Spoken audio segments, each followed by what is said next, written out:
Une ferme gigantesque.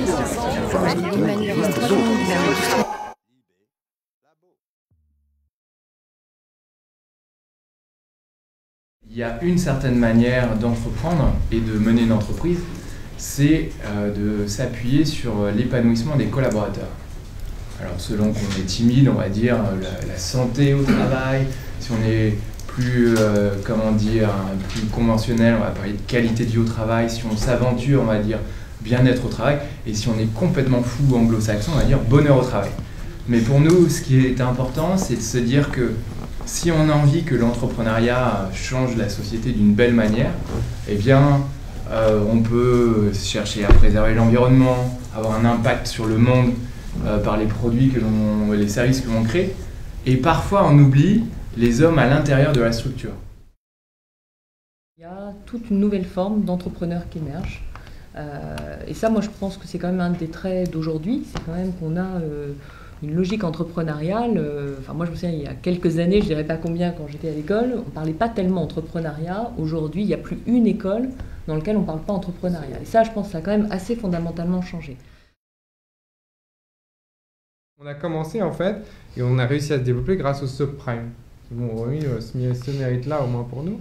C'est-à-dire qu'à un moment, les épargnants, ceux qui ont l'argent, donc qui sont vos clients, on se sont rendu compte que on pouvait donner un sens à son épargne, on pouvait donner un sens à son argent, et que finalement on avait plutôt tendance à mettre ça sur des comptes, et puis ça allait sur des produits qu'on maîtrisait pas beaucoup.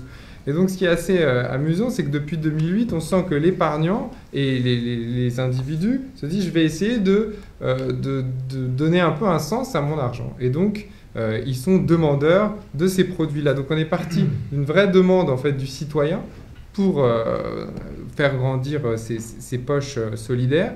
Et donc, on est ravis, nous, aujourd'hui, de voir qu'il y a de plus en plus d'investisseurs, de banques, de compagnies d'assurance et de plus en plus de produits qui se développent pour l'entrepreneuriat social. Vous rendez un intérêt de 4%. Oui, aujourd'hui c'est la target. Or, aujourd'hui, par rapport à beaucoup de placements, ça n'est pas... Exactement. C'est dans la bonne moyenne. Et c'est comme ça qu'on va réussir à faire qu'il y ait de plus en plus de gens qui puissent investir dans ce secteur-là. Parce que l'image qu'on a généralement de ce secteur, l'économie sociale et solidaire, c'est un truc un petit peu... on bricole dans son garage, on a une petite boîte, c'est pas très fixe, etc. Non, il y a des beaux projets d'entreprise, il y a des super PME. Il y a des grosses entreprises. Il y a des grosses entreprises aussi dans ce secteur-là. On appelle parfois aussi l'économie sociale et solidaire. C'est un peu le nom français. Exactement. Que l'entrepreneuriat social et la finance solidaire, l'impact investing, c'est rien du tout par rapport aux milliards de dollars qui sont gérés à travers le monde. Donc ce qui est intéressant, et moi je suis d'accord, il ne faut pas que ça devienne un gadget. Et aujourd'hui, c'est quelque chose, c'est un cache-sexe, un peu l'entrepreneuriat social, pour cacher les vrais problèmes qui peuvent exister. Et ce qui est intéressant, c'est comment, et je pense que c'est ça le débat, enfin en tout cas qui m'intéresse, c'est comment est-ce qu'on crée une industrie, une vraie industrie de l'entrepreneuriat social. Parce qu'aujourd'hui, c'est pas du tout une industrie. Aujourd'hui, c'est du storytelling. On aime raconter une histoire, mais qui cache 2000 réalités qui n'ont absolument rien à voir.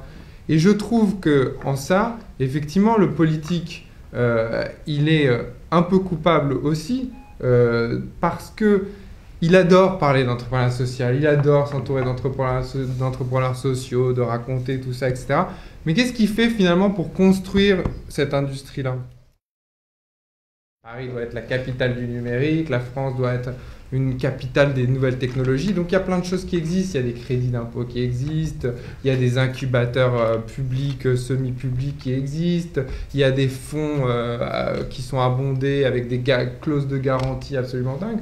Tout ça n'existe absolument pas pour l'entrepreneuriat social. Parce qu'on ne croit pas et parce que dans le fond, je pense que les gens et les décideurs ne croient pas que c'est une industrie et que ça peut prendre une taille significative et être une vraie part de notre économie. Et c'est là où il est le problème. Mais est-ce que tu ne penses pas qu'on est sur une étape intermédiaire? Tu parles d'entrepreneuriat social, mais il y a l'entrepreneuriat et puis il y a l'entrepreneuriat social. Et en fait, si tu veux, c'est très clivé. Et puis quand tu écoutes ce que dit Gilles aussi, et ce qu'on perçoit, enfin moi ce que je perçois, que ce soit un peu partout, c'est que tu as une... La recherche de sens, elle est immédiatement associée à la dynamique entrepreneuriale aujourd'hui, à la création de valeur et l'objectif d'impact social. Quand on clive, si tu veux. Et quand à un moment donné, on dit ça, c'est de l'entrepreneuriat social, Ça, c'est autre chose. et ça n'en est pas. Ouais, mais aujourd'hui, c'est comme ça que tu as des grandes entreprises qui se targuent et qui disent être des entreprises sociales et disent ah mais il faut pas cliver, moi je crée plein d'emplois sur mon territoire. Washing. Donc, non, alors moi je sociale. suis d'accord avec toi Marie, parce que je pense que toute démarche qui consiste à dire que là ils sont gentils, là ils sont pas gentils, n'est pas, surtout dans une hybridation des modes entrepreneuriaux et des types d'entreprises. Est-ce qu'ils peuvent pas exister? Bah t'es obligé de labelliser, si à un moment si tu veux avoir des avantages fiscaux, si tu veux avoir des choses social. Oui mais non, tu vois t'es obligé. Enfin, nous, c'est la lucrativité limitée par exemple, c'est un point fondamental de l'entrepreneuriat social. Si on dit que c'est pas un point qui compte, dans ce cas-là, tout le monde est entrepreneur social. Non, tout le monde n'est pas entrepreneur social, c'est clair, mais moi je partage ce qui vient d'être dit, c'est de dire qu'il y a un moment donné où on voit effectivement beaucoup d'entrepreneurs aujourd'hui, ils cherchent effectivement du sens à ce qu'ils font. Oui. Et ça, c'est quand même déjà... Ça suffit pas pour être social. Non, mais d'accord, mais c'est déjà une première étape. Ils se disent pas au début, je suis un entrepreneur social, c'est-à-dire ils cherchent quelque chose, puis ils se disent, tiens, mais finalement, mon entreprise, elle rentre dans des critères ESS. Et moi, j'ai vu des fois des entreprises dont j'étais étonnée moi-même qu'elles rentrent dans des critères ESS, parce qu'au départ, ce n'était pas pour moi une grande évidence. Et pour autant, je veux dire, la manière dont elles avaient finalement envisagé les choses faisait qu'elles rentraient. Mais elles ne se sont pas dit d'abord, je crée une entreprise pour ça. Par exemple, on parle de l'acte gratuit. Wikipédia, c'est un acte économique. Quand d'ailleurs le Bureau of Labor and Statistics américain livre ses stats, il se passe un phénomène complètement incroyable, c'est qu'on a des points de PIB gratuits. On a de la richesse qui est donnée gratuitement aux gens. Et il cite Wikipédia, mais pas que. Plein d'actions de ce type-là qui sont permises grâce aux plateformes numériques qui procèdent de l'acte gratuit. Il n'y a pas, dans beaucoup de cas, il n'y a pas d'intention sociale. C'est-à-dire que les entrepreneurs ne se disent pas il faut absolument faire ça, etc. Par exemple, Google, c'est également le bureau statistique qui les cite, vous n'êtes pas obligé de cliquer sur la publicité. Vous n'êtes pas obligé. Personne ne vous dit vous êtes obligé. Mais vous pouvez vous servir du moteur de recherche de Google. Voilà. Donc ça, c'est dans la notion de l'acte... J'ai jamais cliqué sur une seule pub sur Google. Ouais. Dans la notion de la contrepartie économique, eh bien, c'est une distorsion par rapport à l'économie orthodoxe telle qu'on la connaît. Et ça, c'est intéressant parce que ces phénomènes sont amenés à s'amplifier. Et au-delà de ça, c'est une façon... dans un certain cas, de lutter contre les concentrations de capitaux. Je m'explique.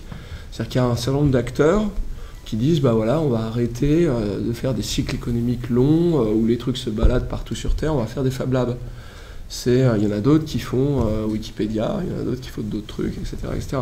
Et donc, il y a une nouvelle opportunité économique, on pourrait d'ailleurs ne pas appeler économique, puisqu'elle est gratuite, entre guillemets, qui se crée. Moi, je crois que mon point qui rejoint d'ailleurs ce que tu as dit, et toi aussi d'ailleurs, c'est que j'aurais bien aimé qu'on essaye de faire de l'effet de levier là-dessus, et que notamment la régulation facilite l'émergence de ce genre de choses, et qu'on sorte du gadget. Pour moi, le progrès, c'est à la fois, d'un côté, s'assurer qu'il y a effectivement un épanouissement humain qui est défini de manière démocratique. L'Angleterre a demandé à 200 000 familles, via une grande consultation nationale, comment définir le bien-être pour la nation, avec des débats, des populations précarisées. Ils ont fait un joli travail démocratique là-dessus. Donc l'épanouissement des hommes et des femmes, et c'est à un pays de le définir pour lui-même, à nous de le faire. Et deuxièmement, en lien avec ça, effectivement, les enjeux de capital environnemental, social, etc. Donc le côté soutenabilité. Mais on sait, on a les outils techniques et démocratiques pour définir le progrès. Il faut un débat, mais on est capable de le faire. Je vois quand même quelque chose de commun entre les entrepreneurs sociaux que j'ai rencontrés, un certain nombre de... Je suis sûr que Marie est d'accord avec moi, d'entrepreneurs du numérique, c'est qu'il y a une forte volonté de changer le monde. Et en fait, dans le numérique, il y a pas mal de gens qui parfois je ne sais pas si c'est de la candeur ou au contraire de l'arrogance, mais pensent qu'ils vont retourner la planète. Et moi, je vois la même chose dans les entrepreneurs. Hyper d'accord. Dans les entrepreneurs du numérique. Et c'est pour ça que la question statutaire. Parce que j'aurais envie de te dire, est-ce que Uber change le monde?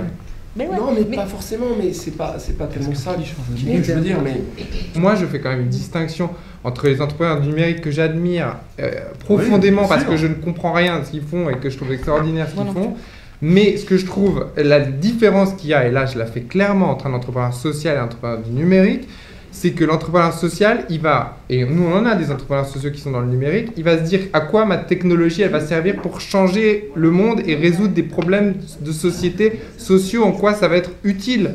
Et c'est juste là où elle est la différence. Et l'entrepreneur numérique aussi. Hein. Mais pas forcément. Pas forcément. Pas tous.